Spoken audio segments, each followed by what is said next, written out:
좁은 구원의 문 통과한 자라는 제목으로 은혜를 나누겠습니다.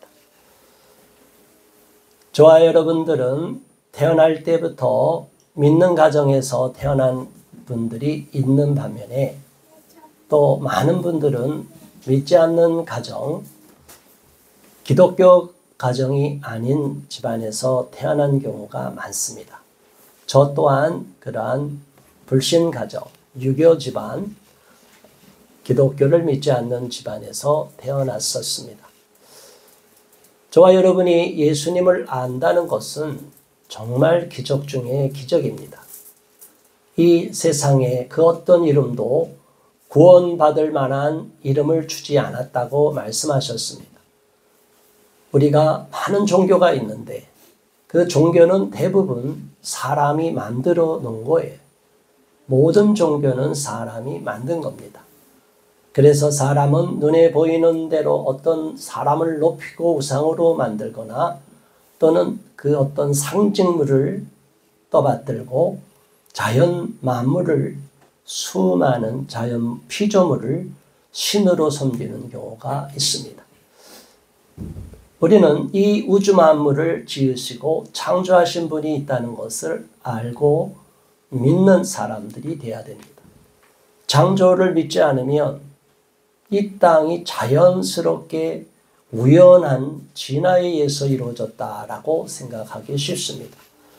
그런데 진화론은 엄밀한 의미로 보면 검증이 되지 않은 거예요. 가설이에요. 그래서 그 가설을 믿고 진화론도 과학이지만 사실은 미신적인 믿음을 갖고 가는 겁니다. 진화론에서 많은 증거가 확증이 되지 않은 게 많습니다. 종과 종의 다음 중간 단계의 화석이 발견된 적도 없고 그런 종류의 생물이 역사상에 존재한 것이 없어요. 그냥 상상으로 상상도를, 우주의 상상도를 그리듯이 과학자들이 그것을 그리고 그럴 거라고 추정하고 믿는 거예요. 우연하게 우주가 빅뱅으로 이루어졌다는 등 모든 것이 그냥 과학으로 상상도 안 된 것이 저절로 이렇게 이어지고 진화됐다는 것은 우리가 자동차 부품을 다 해체해놓고 자동차가 알아서 굴러간다. 우리 시계에 있으면 이 시계가 굴러가는데 시계 부품을 다 빼놓고 알아서 굴러간다. 핸드폰도 뚜껑을 열어보면 수많은 그 부품이 있어요. 그 부품이 연결이 되지 않고 자기들이 알아서 진화가 돼서 핸드폰이 작동이 된다. 이렇게 말하는 것과 똑같은 거예요. 그래서 진화론을 믿는 사람들, 그걸 굉장히 과학적이라고 말하는 사람들의 마음속에는 미신이 있는 거예요. 그래서 진화론을 믿는 사람들은 엄밀한 의미로 보면 자기 나름대로 하나님이 없다고 생각하고 무신론을 신앙으로 믿으면서 그것을 확증하고 그거를 자기 나름대로 자신 있게 증거한다고 하면서 과학을 갖고 자기 유익한 대로 생각으로 자기 나름대로 가설로 다 꽤 맞추는 겁니다. 이런 현대 과학이 발달하는 시대 속에서 사람들은 이제는 더 나가서 스스로 인간의 영역을 대신할 수 있는 인공지능 AI를 만들고 AI가 점점 자기 학습을 해서 굉장히 지금 AI가 발전해 가고 있습니다. 약 2년 전만 해도 AI가 이렇게 임팩트를 안 줬어요. 그러나 올해는 전 세계 가전박람회 미국의 그 CES에서도 AI가 모든 부품에 다 장착이 돼요. 가정부품, 자동차 모든 것이. 자, 그런데 AI를 정말로 만들고 깊이 연구한 사람들은 지금 경고의 메시지를 내고 있습니다. 무슨 경고를 합니까?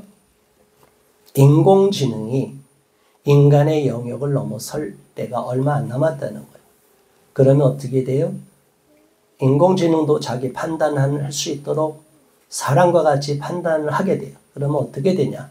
이 인공지능을 어떤 경비하는, 감시하는 초소에다가 딱 탑재를 하면 어떻게 될까요? 인공지능이 저 사람이 위험한 인물이야 하면 그냥 총으로 쏘아서 죽이는 거예요. 전쟁도 로봇가 하게 되는 시대가 오게 됩니다. 인간이 사람이 우리가 보고 이 사람이 나쁜지 좋은지 딱 잡아놓고 이 사람이 어떤 사람인지를 우리는 뭐 신문을 하거나 해서 알아야 되는데 그게 아니라 인공지능이 데이터만 갖고 어떤 사람을 다 타겟을 놓으면 이 사람은 빨간불이 들어왔다. 그러면 사살. 그래서 사람을 죽일 수 있는 이런 무서운 시대가 된다. 자동차가 자율주행을 하는데 너무나 좋다고 이야기해요. 자, 여러분, 요즘도 그렇잖아요. 급발진 사고가 많이 일어납니다. 자동차 회사는 인정을 하지 않지만 급발진은 이미 과학적으로 다 미국에서도 일부는 인정이 되고 있어요. 자동차가 왜 급발진이 일어납니까? 전자제어 장치에 이상이 생기니까 급발진이 일어나는 거예요. 인간이 통제할 수 없는 자동차의 그 엔진의 RPM이 확 올라가면서 상상할 수 없는 인간이 브레이크를 또는 가속 페달을 아무리 밟아도 그렇게까지 속도가 안 나는데 오작동이 일어나니까 갑자기 자동차가 급발진을 하는 거예요. 그러면 비행기도 다 AI가 장착이 되고 우리는 손도 안 대갖고 이제는 자율주행이다 그래서 다들 기뻐하고 있어요. 제가 그런 거를 영상이나 이런 걸 쭉 보다 보니까 두려운 마음이 생기는 거예요. 이제 로봇가 옛날같이 그런 초라한 모습이 아닙니다. 근데 이 로봇, 인간이 과학 문명을 발전시키는데 다 어떤 도구로 지금까지 써왔느냐? 인간의 쾌락과 욕망을 위해서 씁니다.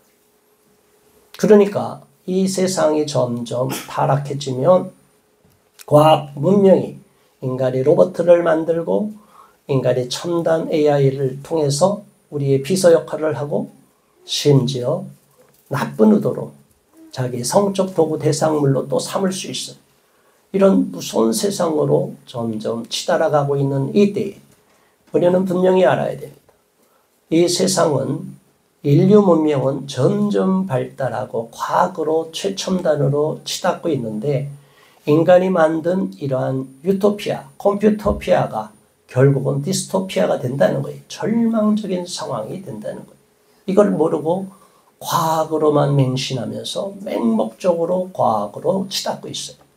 거기에 윤리가 도덕이 인간에 대한 존엄성이 다 훼손이 돼버리면 인간이 만든 과학으로 인해서 오히려 인간이 피해를 보게 되는 경우 인류가 멸절하는 위기가 올 수 있다.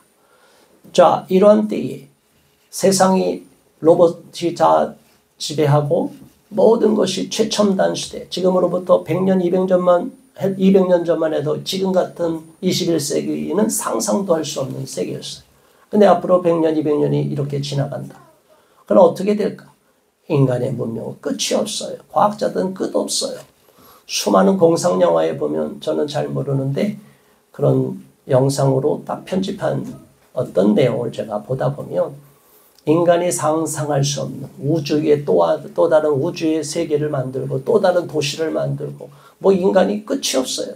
지금 달나라에 지금 이제 착륙선을 만든다고 그러는데 여러분 웃기지 않아요? 인간이 달 착륙을 언제 했어요? 컴퓨터가 지금 형편, 지금 같은 컴퓨터도 아닌 시대에 달나라가 착륙했다고 전 세계 언론이 떠들었어요. 근데 아직 달나라에 지금도 갔다 온 사람이 없어요. 그 이후로.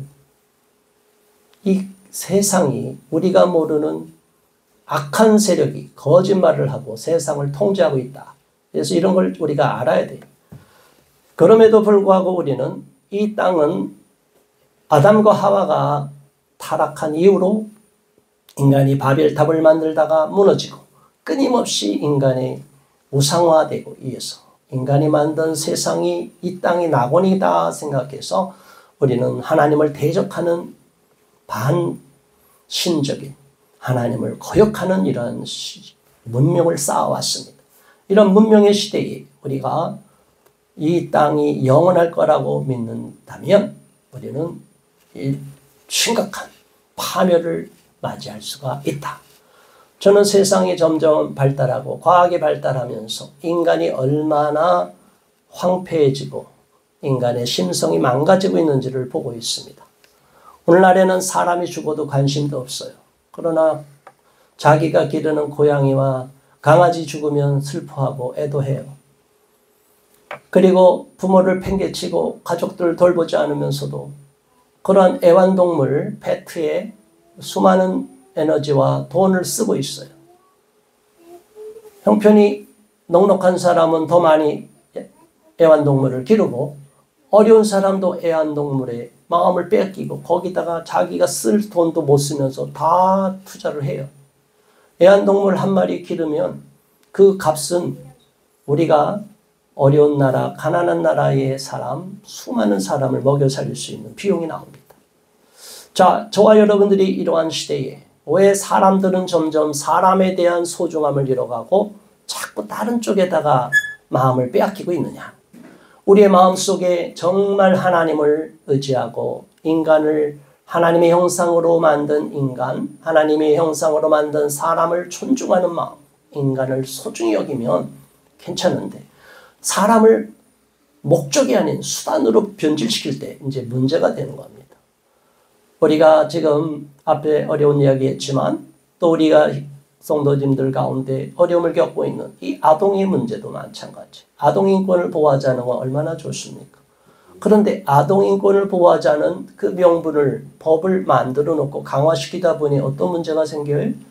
아동인권이라고 하면 신고만 되면 이유 불문하고 무조건 강제 분리가 원칙이에요. 이런 말도 안 되는 반인권적인 일을 자행하고 있는 것이 오늘날 우리나라인데 이거를 더 강화시키자고 해요. 아동인권을 잘 모르는 누구든지 아동인권을 학대해서 심각한 정인이가 사건, 그 외에 또 친부모로부터 학대받고 정말 억울하게 죽어가는 이 아동에 대해서는 너무나 안타까운 거예요. 그런 것 저희도 반대하지만 그렇지 않고 무조건 아동학대로 신고가 되면 거꾸로 주객이 전도가 되는 거예요. 아동학대라는 그 대의명분을 살리기 위해서 가정을 파괴시키고 아동을 또 강제로 분리하면서 인권을 또 침해해요. 이런 말도 안 되는 일들을 우리는 올바른 일이라고 하고 언론도 그렇게 믿고 있어요. 정치인도 그렇게 믿고 있어요. 지금 정부 관료들이 다 또 그렇게 믿고 있어요. 경찰은 말할 것도 없습니다. 아동학대 신고 잘하고 조사를 잘하면 실적이 올라가요. 승진이 돼요. 자, 이런 시대 속에서 우리가 무언가 문제가 있다고 말하지만 이 문제에 대해서 정확하게 진단하고 잘못이라고 얘기하려고 해도 우리의 목소리를 잘 귀담아 듣지 않습니다. 왜냐? 사람들은, 대중은 세뇌를 당합니다. 어떻게 당한다고요? 세뇌당하기가 너무 쉬워요. 그래서 정치학에서 보면 대중선동, 대중조작 이런 걸 다 배워요. 사람을, 대중을 조작하고 하는 거, 그리고 나치에서도 마찬가지. 우리가 모든 거짓말하면 사람 안 믿습니다. 그런데 어떻게 해요? 진실에다, 참에다가 거짓말을 섞습니다. 조금 섞어요. 그러면 사람들은 그게 진실이라고 믿어요. 옳다고 믿어요. 지금 언론이 계속 대중을 조작하고 선동하는 거. 일반 뉴스도 보면 다 그렇게 일반적인 뉴스에다가 자기들이 의도하는 나쁜 의도가 갖고 있는 뉴스를 섞어버려요. 그러면 듣는 사람들은 그게 다 똑같은 건 줄 알고 다 믿어버려요. 그러니까 정치적인 문제에서도 조작이 일어나고 아동인권에 대해서도 조작이 일어나고 있어요. 그래서 수많은 가정의 부모들이 피눈물을 흘리고 있어요. 저는 이 문제를 결코 묵과하지 않을 것이고 이 문제는 현 정부에다가도 제가 얘기했고 이 문제가 아동인권이 무참히 신고됨으로 아동복지법과 아동학대법이 잘못 적용됨으로 인해서 수많은 피해자가 오히려 양산이 되고 있고 경미한 훈육적 체벌이나 사소한 부모로부터 실수가 오히려 아동학대로 법률로 무섭게 규정된 아동학대 범죄자로 이렇게 규정이 되는 이런 잘못된 것에 대하여 저는 잘못이라고 계속 이야기하고 있습니다. 조금씩 이런 내용을 알아가는 사람들이 있고 또 우리가 올린 유튜브들 보고도 또 사람들의 생각이 조금씩 바뀌어가는 것을 봅니다. 그러나 아직도 우리가 안심하긴 이릅니다. 우리가 이렇게 외쳐도 여전히 사람들은 아동학대하면 극단적인 생각을 해요. 그래서 어떤 면에서 보면 사람들은 합리적인 사고를 해야 되는데 우리 인간들이 얼마나 어리석냐면 비합리적인 사고에 그냥 휩쓸려 버립니다. 양극사고라고 해서 극단적으로 정신적으로 약간 정상을 벗어난 사람들처럼만 특정한 사람만 그런 것이 아니라 우리는 일반적이고 상식적이라고 생각하는 일반 대중들도 다 이런 양극단적인 사고를 해요. 전무 아니면 전부 all or nothing 해갖고 전체를 다 믿거나 아니면 전체를 부정하는 이 중간이 없어요. 합리적인 사고가 일어나지 않아요. 그래서 인지 왜곡이 일어난다고 이렇게 전문적으로 말합니다. 이 인지 치료가 그래서 현대 상담 심리학에서는 인지 치료를 많이 발전시키고 우리나라에서도 인지 치료를 지금 상담에서 좋은 도구로 사용하고 있습니다. 그런데 가장 중요한 것은 뭐냐? 우리의 이 잘못된 생각, 인지가 잘못 왜곡돼 버리면 이걸 바꾸기가 너무너무 어려워요. 부부간에 가장 믿었던 가족간에 한번 생각이 잘못 박혀버리면 이 생각이 바꿔지고 이 문제를 고치기가 너무너무 어려워요. 그러니 세상에서도 왜곡과 편견을 갖고 있는 사람들이 그냥 그것이 일반적이다 하면 아동학대하면 검색하면 우리가 포털에서 검색하면 어떻게 나와요? 아동학대의 극단적인 얘기가 많이 나와요. 그러니까 그 사람이 어떤 상황에서 어떤 배경에서 어떤 문제로 인해서 아동학대의 트랙으로 넘어갔는지를 고려하지 않고 아동학대 죽일 놈, 아동학대 마녀 딱 이렇게 사람들은 그냥 자기도 모르게 방송이나 뉴스나 지금까지 학습된 것이 자기도 모르게 그냥 반응이 나오는 거예요. 그래서 대중들은 거기다 불 질러버리면 쉽게 대중이 움직여요. 그래서 세상에선 어떤 사람을 나쁘다 하면은 막 폭동이 일어나는 경우가 그런 거예요. 극단적으로 사람은 쉽게 휘말리기가 쉬워요. 자, 이런 세상 속에서 저와 여러분은 어떻게 살아야 되겠습니까? 저와 여러분은 인간의 힘으로만이 살 수 없다는 것을 알게 됩니다. 저와 여러분은 한계를 느낄 때가 있어요. 절망을 느낄 때가 있어요. 내 힘으로 도저히 노력을 해도 안 된다고 할 때가 있습니다. 세상에서 우리가 실수를 했든 또 정말 나쁜 의도를 했든 우리가 법에 저촉이 돼서 재판을 들어가면 변호사, 검사, 판사가 있어요. 저 여러분 뭐 유전무죄, 무전유죄 한다고 하더라도 크게 끝까지 가지도 않아요. 일시적인 뿐이에요. 궁극적으로 우리의 억울함이 있다면 그 억울함을 풀어주는 것은 사람을 마음을 움직여주고 사람을 바꿔주는 재판관의 마음까지도 바꿔주는 하나님이 역사하시고 배후에 저와 여러분의 편이 돼 주셔야 됩니다. 그렇지 않으면 안 돼요.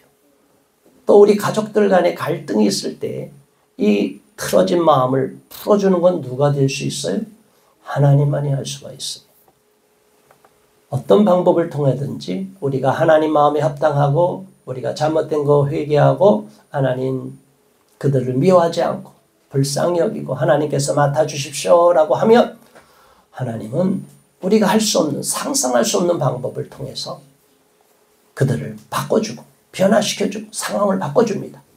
저와 여러분은 그렇기 때문에 하나님을 잘 믿어야 됩니다. 오늘날 많은 사람들이 자기의 생각을 의지하고 자기의 지식을 경험을 의지하는데 그거는 어리석은 것입니다.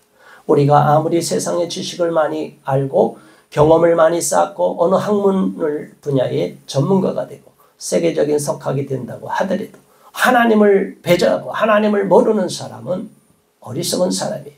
하나님은 인정하지 않습니다. 저와 여러분에게 우리 하나님은 분명히 말씀하셨습니다. 이 땅의 삶이 영원하지 않다고 말했습니다. 예수를 믿는 저와 여러분은 이 땅에 태어난 저와 여러분은 태어난 순간 이미 죽음을 어깨에 짊어지고 태어난 것입니다. 죽음은 우리에게 태어난 숙명이에요. 에덴 동산에서 쫓겨난 이후로 저주를 받고 땅이 저주를 받고 죽음이 임하고 여인들은 잉태하는 고통을 겪게 되었어요. 그러니까 오늘날에는 여성들이 임신 안 하려고 하고 남자를 미워하고 갈등을 자꾸 조장하고 이런 세상이 되어버렸습니다. 하나님은 그러나 우리는 이 땅에 던져진 실존 철학에서 말하는 피투성의 존재로 이 세계 내로 던져진 존재인데 우리가 이 세계를 벗어나서 우주선을 쏘아 올리듯이 우주의 이 세계 지구를 넘어서 육신의 세계를 넘어 영원한 세계로 올라가려고 하면 우리 힘으로 올라갈 수 있어요? 없어요? 아무도 없어요. 내 힘으로 어떻게 이 유한한 세계를 벗어날 수 있고 3차원의 세계를 넘어설 수 있어요? 저와 여러분은 이 3차원을 넘어서 4차원, 5차원 이런 어마어마한 세계로 올라가는 것은 사람이 힘으로 할 수 없다. 오직 하나님의 초능력으로 초자연적인 능력으로 은혜로 가능한데 그것이 바로 예수님을 믿는 겁니다. 예수님을 믿고 나면 초자연적인 역사가 우리의 삶의 인생에 개입이 되는 거예요. 온 우주 만물을 지으신 창조주가 전능하신 하나님이 나와 동거하시게 되는 거예요. 이런 기적 같은 일을 사람들은 무시하고 종교를 아편이라고 믿는 공산주의도 있고 종교는 어리석은 것이라고 이제 종교를 다 부정하고 무종교로 살아가는 사람들이 굉장히 많아요. 자, 여러분, 종교라고 그냥 사람이 만든 종교가 아닌 진짜 참으로 생명이 되신 우리 하나님을 알고 하나님을 믿는다는 것, 예수님을 안다는 것은 너무나 소중한 거예요. 그런데 사람들은 그걸 잘 몰라요. 진리가 무엇인지를 몰라요. 구원이 뭔지를 몰라요. 아니, 관심이 없어요. 그냥 이 땅의 것이 너무나 좋으니까 이 땅이 전부라고만 생각을 해요. 그럴 때 하나님은 때때로 우리의 삶에 어려움을 주시기도 하고 깨달음을 주셔서 이 땅이 영원한 것이 아니구나. 우리는 이 땅을 넘어서 더 높은 차원의 세계가 있고 영원한 세계가 있고 그것이 천국이구나 라고 생각을 해야 됩니다. 그러면 사람들은 또 요즘은 그래요. 난 천국 안 갈래. 천국은 가고 싶어서 가고 안 가고 싶어서 안 가는 게 아니에요. 천국을 가고 싶어도 아무나 다 들어갈 수가 없어요. 천국을 안 가면 어떻게 되느냐. 성경이 분명히 말합니다. 이 땅에 태어난 저와 여러분은 선택의 갈림길에 서게 됩니다. 죽고 나면 심판이 있다고 분명히 말하고 있습니다. 예수 그리스도를 구주로 영접하여 믿음 생활을 잘하고 하나님의 뜻에 순종하고 잘 신앙생활한 사람은 천국으로 인도함을 받고 그렇지 않은 사람은 영원한 고통이 있는 영원히 불멸하는 우리 영혼은 불멸하기 때문에 끊임없이 고통의 극한을 치닫는 지옥으로 형벌을 받는 세계로 간다는 거예요. 우리는 분명히 알아야 됩니다. 하나님께서 우리를 사랑하셔서 우리는 더 이상 천국으로 못 가는 율법으로 너무나 어려웠기 때문에 이 땅에 친히 인간의 몸으로 입고 오셔서 아기 예수로 오셨어요. 그 예수님이 공생애를 사시고 천국 복음을 전파하시고 십자가에 못 박혀 죽으시고 사흘 만에 부활하셔서 천국으로 승천하셨습니다. 그 예수를 나의 구주로 영접하는 저와 여러분은 누구든지 구원을 받게 되는 거예요. 그런데 이것을 부인하면 아직도 내가 나의 주인이 되면 내가 예수님을 주인으로 모시지 않으면 여전히 우리는 형식적인 신앙, 껍데기만 신앙생활하는 나미널 크리스천, 명목상의 크리스천에 머물게 됩니다. 우리는 절대로 그러한 습관과 관습과 인간이 만든 그런 성직 제도에만 매여서는 안 돼요. 성경에서는 나 외에 어떤 신도 섬기지 말고 그 어떤 우상도 만들지 말라고 그랬는데 인간은 끊임없이 하나님을 믿노라 하면서도 기독교에서도 수많은 이단을 만들고 거짓된 성상을 만들고 하나님이 미워하는 가증한 일을 하게 됩니다. 그래서 오늘 보면 예수님께 어느 사람이 묻습니다. 예수님께서 각 성, 각 마을로 다니면서 천국 복음을 가르치셨어요. 22절 예루살렘으로 여행을 하게 되었습니다. 그럴 때 어떤 사람이 예수님께 묻습니다. 주여, 주님이시여, 구원을 받는 자가 적으니까 이 사람은 뭔가 아는 사람이죠.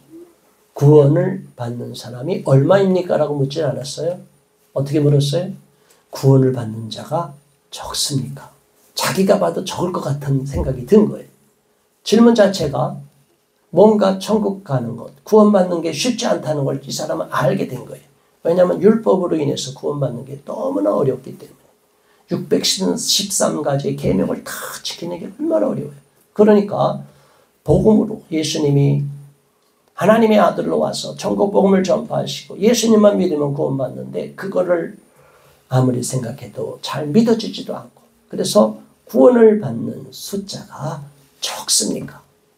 그럴 때 뭐라고 말씀하시느냐? 24절의 말씀 우리가 오늘 본문의 핵심의 내용이에요. 다 같이 한번 뜻을 새기면서 봉독합니다. 24절 좁은 문으로 들어가기를 힘쓰라. 내가 너희에게 이르노니 들어가기를 구하여도 못하는 자가 많으니라. 아멘. 지혜로운 사람이 천국에 가는 사람, 구원받는 사람이 적습니까? 관심 있어서 물었을 때 예수님이 많다 적다고 얘기하지 않았어요. 뭐라고 말씀하셨어요? 좁은 문으로 들어가라. 넓은 문으로 들어가라고 얘기하면 많다는 뜻인데 예수님이 뭐라고 말씀하셨다고요? 좁은 문으로 들어가라. 구원을 받는 게 쉬운 일은 아니다는 거예요. 누구에게나 구원의 길은 열려 있어요. 누구든지 저를 믿는 자마다 구원을 받는다고 그랬어요. 주 예수를 믿으라. 그리하면 너와 내 집이 구원을 받느니라. 우리에게 복음의 문, 구원의 문은 다 열려 있어요. 그런데 그 구원의 길로 들어가면서 정말 끝까지 구원에 이르는 사람이 적다는 거예요. 저와 여러분은 잘 생각해야 됩니다. 이 땅을 어떻게 살아가고 왜 살아가야 되는지 인생의 의미를 잘 생각해야 됩니다. 저도 열심히 살아갑니다. 저도 여러분, 우리 학생들만큼, 우리 민재만큼 제가 열심히 지금 공부하고 있어요. 이 나이가 돼서 왜 공부합니까? 저는 공부할 필요가 없어요. 제가 하는 일만 하면 끝나요. 그러나 저는 더 많은 사람을 섬기고 더 많은 사람을 도와주기 위해서 공부를 해야 돼요. 아동의 인권을 문제 위해서도 아동복지법부터 수많은 그 관련 문서를 다 봐야 돼요. 그리고 이제는 또 영어를 복구하기 위해서 제가 또 요즘 영어를 엄청 보고 있어요. 옛날에 그던 영어도 아까운 거예요. 그냥 그렇게 유창했던 영어를 다 까먹고 포기했더니 고난이 너무 심해서 영어 다 갖다 필요 없다고 가둬버렸더니 이제는 또 영어가 아쉬운 거예요. 그래서 제가 이걸 갖고 왜 쓰느냐. 유엔에 가서 외치고 국제 무대에 가서 제가 외치기 위해서 기자들 앞에서 제가 방송에서 영어로 인터뷰를 진행하면서 좋은 일을 하기 위해서 이 잘못된 거를 알려주는데 영어가 도구가 되니까 또 이 복구해야 되겠다 마음을 먹어서 제가 열심히 하고 있어요. 제가 1년, 2년 사이에 제가 또 요청해질 거예요. 저와 여러분은 노력을 해야 돼요. 왜? 남을 돕기 위해서 노력하는 거예요. 저 자신을 위해서 사는 게 아니에요. 우리 인생에는 자기만을 배불리 먹고 자기만을 위해서 사는 인생이 있고 나보다는 남을 위해서 또는 하나님을 위해서 공의를 위해서 사는 인생이 있어요. 지금 보면 호의호식하고 엄청난 부러움을 받는 사람들이 있어요. 전 세계 갑부 순위를 보세요. 여러분 갑부 부럽잖아요. 여러분 갑부가 부러워요? 저는 참 감사한 은혜를 주셨어요. 저는 참 돈을 돌처럼 여기는 사람이에요. 저는 돈 많은 사람 별로 부러워하지도 않아요. 제가 돈 없다고 원망하지도 않아요. 저는 주어진 대로 삽니다. 그러니까 제가 돈에서 자유로우니까 돈이 많은 사람 앞에 가서도 위축이 안 되는 거예요. 무슨 얘기인지 아세요? 우리 안에 불순물이 그 자석이 있는데 강력한 유혹의 자석이 있다고 생각하면 우리 안에 쇠붙이가 남아있으면 끌려가게 돼 있어요. 유혹에, 어떤 사람은 성적인 것에, 어떤 사람은 돈에, 어떤 사람은 도박에, 마약에 끌려가요. 근데 우리 안에 불순물이 다 제거되면, 부도체가 되면 어떻게 돼요? 아무리 강력한 유혹이 있어도 그 안에서 자유로움을 누리는 거예요. 사람들은 사람 앞에서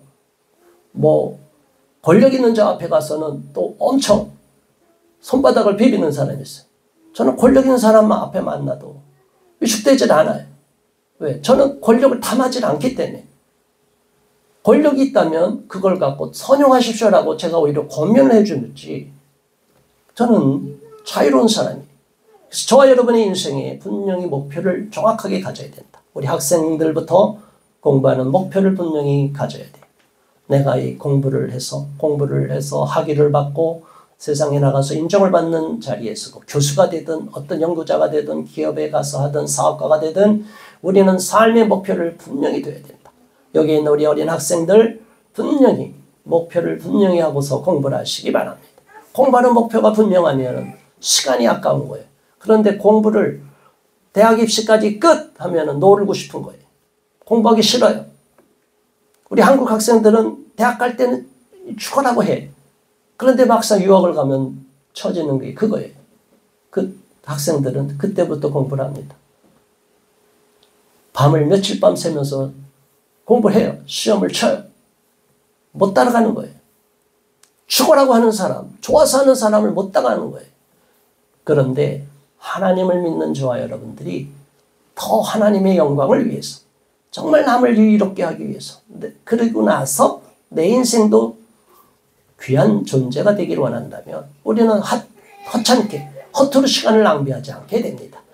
우리 인생이 끝났다고 생각하지 마시고, 우리가 지금 어려움에 있어도 이것이 인생이 전부라고 생각하지 마시기 바라요. 지금 잠시 아픔을 주는 건 또 하나님이 우리를 축복하기 위한 과정이에요. 저와 여러분이 이런 아픔이 없었으면 그냥 세상 길로 남들이 좋아하는 대로 막 갔을 거예요. 세상이 부러워하는 대로만 갔을 거예요. 그게 인생의 전부라고만 생각할지도 몰라요. 그러나 인류 역사의 위대한 인물들을 보면 대부분이 인생의 큰 좌절을 겪어요. 고통을 겪어요. 그러다가 그 고통과 아픔과 좌절 속에서 다시 한번 하늘의 뜻을 발견해요. 우리는 하나님의 뜻을 발견하는 사람이 되어야 될 줄 믿습니다. 하나님의 뜻을 발견하면 우리가 살아가는 인생 가운데 보는 시각이 바뀌어버려요. 가치관이 바뀌어버립니다. 인생을, 사람을 대하는 태도가 바뀝니다.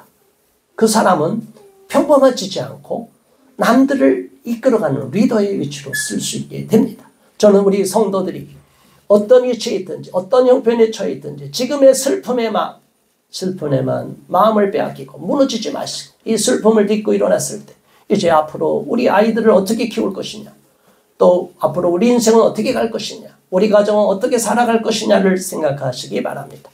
제가 지금까지 수많은 가정들 돕고 또 많은 가정의 자녀를 찾아왔어요. 그런데 안타까운 것은 찾아오면 뭐합니까? 찾아오면 뭐하냐는 말이 제 입에서 나올 정도는 왜 그래요? 엉망인 가정이니까 뺏긴 거예요. 문제가 있기 때문에 뺏긴 거예요. 법이 잘못된 건 분명하지만 그러나 약점을 준 거예요. 그러나 그 약점을 돌이키고 보완시키고 개선시키면 다음에는 그런 일이 안 생겨요. 그래서 우리는 원가정을 정말 회복시키고 원가정을 보호해야 되는데, 원가정에 문제가 있으면 그 문제점을 빨리 극복하고 개선시켜야 돼요. 회복을 시켜야 돼요. 정상적이지 않은 가정을 아무리 애를 데려다 오면 뭐 할 거예요? 잠시 부모가 옆에 둔다고 이 아이가 건강하게 자라는 게 아니란 말이에요. 저는 우리 모든 믿음의 가정들이 초보문으로 들어가는 마음을 잘 갖기를 바랍니다. 좋은 가정을 만드는 것도 쉬운 일은 아닙니다. 노력을 해야 됩니다. 한 사람만 노력해서도 안 됩니다. 가족 모두가 구성원이 해야 돼요. 그런데 이렇게 한마음이 되고 싶어도 악한 마귀가 사람들의 마음을 분란시키고 서로 탈선하게 만들고 엉뚱한 짓을 하게 만들어요. 이 마귀가 우리 가정을 깨뜨리려고 해요. 이 깨뜨리는 원흉이 사람이 아니라 누구라고요? 마귀다. 그래서 우리는 영적으로 기도하면서 무장해야만이 이 문제를 해결할 수 있다는 것을 아시기 바랍니다. 좁은 문으로 들어가기로 했었는데 예수님이 더 이어서 25절 이렇게 말합니다. 다 함께. 집주인이 일어나 문을 한번 닫은 후에 너희가 밖에 서서 문을 두드리며 주여 열어주소서 하면 그가 대답하여 이르되 나는 너희가 어디에서 온 자인지 알지 못하리라 하니라. 예수님을 알고 주인으로 알았는데 문이 닫힌 거예요. 구원을 받고 싶은데 구원의 문이 닫힌 거예요. 얼마나 끔찍한 상황입니까? 두드리는 거예요. 그런데 주인이 뭐라고 한다고요? 내가 너희를 어디서 온 자인지 알지 못하노라. 아니 제가 예수님 옆에 있었잖아요. 예수님 따라다녔잖아요. 예수님 당시에도 얼마나 많은 사람이 예수님을 따라갔습니까? 그리고 우리가 교회 나와서 예수님 믿게 됐잖아요. 그런데 이게 무슨 얘기예요? 교회만 문지방만 밟고 가면 안 된다는 거다. 정말 예수님을 만나야 된다. 예수님 마음에 들어야 된다는 거예요. 26절 이어서 그때에 너희가 말하되 우리는 주 앞에서 먹고 마셨으며 주는 또한 우리의 길거리에서 가르치셨나이다. 자, 이 사람들을 누구를 예수님이 말씀하는 거예요? 예수님이 천국 복음 전파하고 귀신들 쫓아내고 병자를 고칠 때 막 구원받는 사람이 생겼어요. 그걸 옆에서 쫓아다니고 구경했던 사람들이 무리가 엄청 많았다고 그랬잖아요. 그 당시의 사람, 또 오늘 교회를 나오는 저와 여러분에게 해당이 되는 거예요. 그 많은 사람이 있었음에도 불구하고 예수님과 함께 먹고 마시고 예수님과 함께 길거리에서 가르치는 것, 그 천국 복음 성경 강의하는 거 다 들었음에도 불구하고 내가 너희를 어디서 온지 알지 못하노라. 얼마나 무서운 거예요.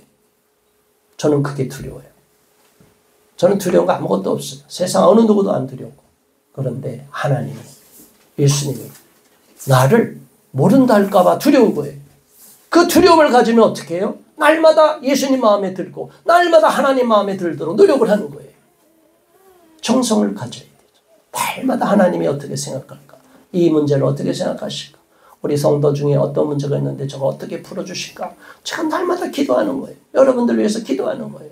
그리고 여러분들도 생각해야 돼요. 내 인생이 어떻게 할 거냐. 내가 인생이 하나님이 볼 때 어떻게 지금 가고 있느냐. 정확하게 아셔야 된다. 그냥 교회만 와서 교회가 내가 다니기 편하니까 그냥 큰 교회만 쫓아다니고 뒤에만 있다 가려고 하는 이런 사람들이 있어요. 오늘날 현대 크리스찬들의 문제가 그런 거예요.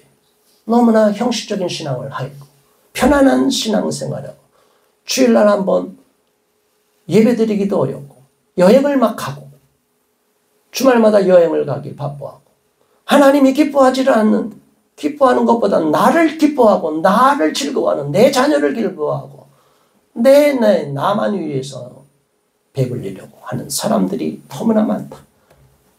이거는 분명히 아셔야 돼요. 하나님이 기뻐하지 않습니다. 우리는 그리고 하나님께 칭찬을 받을 수가 없어요. 우리 구원의 문제를 심각하게 생각해 봐야 돼요. 구원파라는 이단이 있습니다. 구원파는 어떤 이단이냐? 한번 예수님을 믿고 죄를 회개하고 구원을 받았다고 믿으면 그날 이후로 어떤 죄를 저질러도 상관이 없다는 거예요. 그래서 구원파의 믿음을 빠지면 엉망진창으로 살아도 아무 문제가 없는 거예요. 가책이 없는 거예요. 여러분, 하나님의 성경이 그렇게 말씀했나요? 아니에요. 그런데 그런 이단에 빠지지 않는 우리 기독교인들도 예수 믿고 나서 자기 마음대로 살아요. 성경이 가르치는 대로 안 살아요. 그런데 나는 당연히 구원받을 거라고 믿는 사람들이 있어요. 예정론을 믿는 사람들. 우리 하나님이 만세전에 저와 여러분을 택정하셨지만 그러나 그것을 완성하는 것은 우리의 노력도 필요하다. 분명히 알아야 된다. 27절 다 함께 있습니다. 그가 너희에게 말하여 이르되 나는 너희가 어디에서 왔는지 알지 못하노라. 행악하는 모든 자들아 나를 떠나가라 하니라. 무슨 말씀하셨어요? 예수님이 뭐라고요? 악을 행하는 자들이라고 했어요. 따라왔고 주변에 예수님을 쫓아다녔던 사람들 보고 나는 너를 모른다. 행악하는 자들이라. 왜 행악을 하느냐?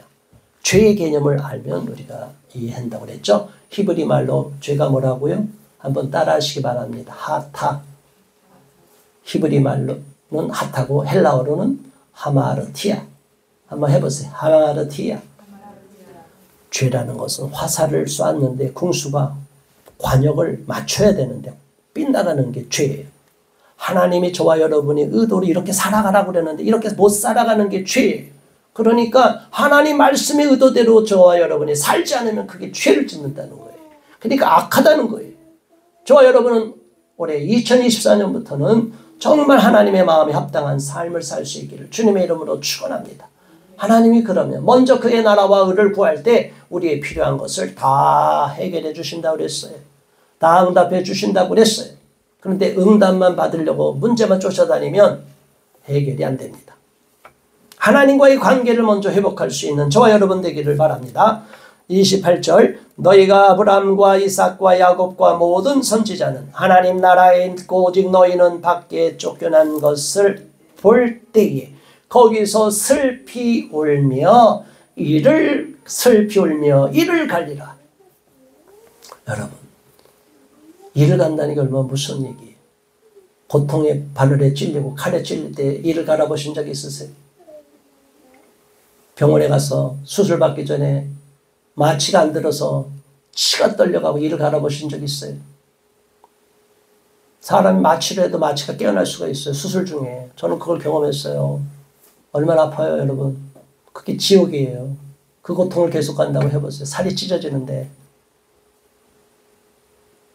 사람이 교만하면 안 돼요. 사람은 겸손해야 됩니다. 인간이 강한 것 같죠? 아무리 남을 해코지 하는 그 조직폭력 건달도 한번 그런 고통에 당해보세요. 자기가 그런 아픔을 겪어보세요. 비명을 지르고 난리가 납니다. 살려달라고. 우리는 하나님 나라에 가는 여기에 계신 모든 분들 모두가 천국에 갈 수 있기를 축원합니다. 저는 여러분 모두가 천국 가기를 바라고 있어요. 절대로 영원한 지옥 형벌이 있는 고통이 있는 나라로 가면 안 돼요. 예수를 믿는 저와 여러분은 천국에 가야 되는데 그러기 위해서는 하나님의 말씀대로 순종하며 가야 됩니다. 하나님의 자녀답게 살아가야 된다. 29절 사람들이 동서남북으로부터 와서 하나님의 나라 잔치에 참여하리니 마지막 30절 다 함께 보라 나중된 자로서 먼저 될 자도 있고 먼저 된 자로서 나중될 자도 있느니라. 이 말이 무슨 말씀입니까? 먼저 예수님을 믿는 사람이 있다는 거예요. 모태신앙이 가장 먼저 빨리 믿었잖아요. 근데 모태신앙이 나중에 보면 구원받는 사람이 숫자가 적을 수 있다는 거예요. 뒤늦게 믿은 사람이 예수를 믿고 열심으로 신앙생활을 잘했던 사람이 천국에 더 많이 가고 먼저 앞서서 어렸을 때부터 나 예수님 믿었어요. 부모님 목사님이었어요. 장로님이었어요. 권사님이었어요. 그런데 너는 어떻게 사냐 이거예요. 형편없이 살면 안 된다는 거예요. 우리는 믿음의 유산을 잘 받았으면 그걸 잘 보존하고 그것보다 더 열심히 해야 되지 형식적인 신앙생활하면 안 된다. 예수님은 누구든지 그의 이름을 부르면 구원시켜 준다고 그랬어요.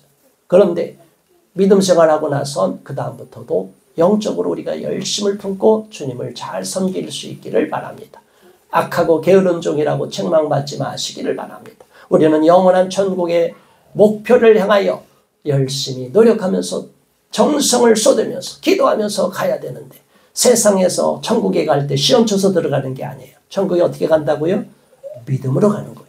믿음으로 순종하고 믿음으로 헌신하고 하나님을 사랑함으로 가는 거예요. 헷세대의 하나님, 아가페의 하나님을 만나는 저와 여러분 되기를 바라고 순종하며 나가서 모두가 천국의 생명책에 기록될 수 있기를 주님의 이름으로 축원합니다. 좁은 문으로 들어갈 수 있는 주인공이 되기를 주의 이름으로 축원합니다. 우리 모두 그렇게 살 수 있게 해달라고 이 시간 합심하여 기도합니다. 주여 할렐루야. 하나님 아버지 고맙습니다. 감사합니다. 우리 아버지 하나님을 알고 우리 하나님을 믿고 예수 그리스도로 말미암아 하나님의 자녀가 되게 하심을 감사합니다. 아버지 하나님 도와주시옵소서. 오늘 주신 말씀을 통해서 다시 한번 도전을 받습니다. 나의 인생의 가치관이 어디에 있는지를 어떠한지를 다시 한번 점검하기를 바랍니다. 나의 궁극적인 삶의 목표가 어디에 있는지를 다시 한번 점검하기를 바랍니다. 이 마지막 때에 죄악이 넘치고 이 땅이 점점 인간의 눈에는 유토피아가 되는 것 같지만 영적인 시각에서 보면 완전한 암흑으로 덮여가는 시대가 도래하고 무서운 인간이 노예가 되는 시대가 돌아오고 있습니다. 아버지 이러한 때에 우리는 살아계신 하나님을 잘 믿고 영적으로 깨어있기를 바라며 오늘 죽어도 천국에 갈 수 있는 믿음을 갖기를 바라며 우리 하나님이 인정해 주시고 좁은 문으로 들어가고 좁은 문을 통과한 자가 되기를 바랍니다. 아버지 도와주시옵소서. 우리 모두 열심을 품고 주를 섬기게 하시고 2024년 올해부터는 더욱 하나님 앞에 충성을 다하며 하나님께 기쁨이 되는 자가 되기를 바라며 우리의 모든 문제를 주님 앞에 아뢰며 어떠한 문제가 있든지 하나님이 해결해 주실 것을 믿고 하나님께 다 맡기고 하나님의 도와주시기를 믿고 기도하며 승리할 수 있는 우리 모두가 되게 하여 주시옵소서. 예수 그리스도 이름으로 간절히 기도드리옵나이다. 아멘.